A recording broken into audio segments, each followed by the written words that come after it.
గోరెంట్ల శాంతారాం గారి జ్ఞాపకాలను ఖర్చు పెట్టి ఈ వేదిక నిర్వహించడం జరిగింది. మా పాఠశాల తరఫున రవిరామ్ కిరణ్ గారికి మా ధన్యవాదాలు మనస్ఫూర్తిగా తెలియజేస్తున్నాం. డాక్టర్ రవిరామ్ కిరణ్ గారి పుట్టినరోజు సందర్భంగా ఆయనకు జన్మదిన శుభాకాంక్షలు తెలియజేస్తున్నామండి. ఆయన ఇలాంటి పుట్టినరోజు ఎన్నో చేసుకోవాలి, ఇలాంటి సేవా కార్యక్రమాలు ఎన్నో చేస్తారు, అందరికీ ఎంతో మేలు చేయాలని మనస్ఫూర్తిగా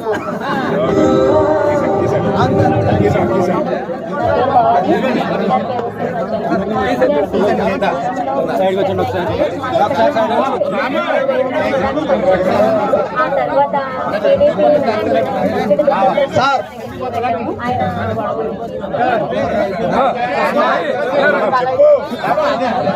బాబు వెనకాల చాలా లైన్ లో పడిపోయారు సార్. బుక్ ఇచ్చిస్తున్నారు, అందరూ కూడా స్టేజ్ నుంచి దిగాలని కోరుతున్నాం.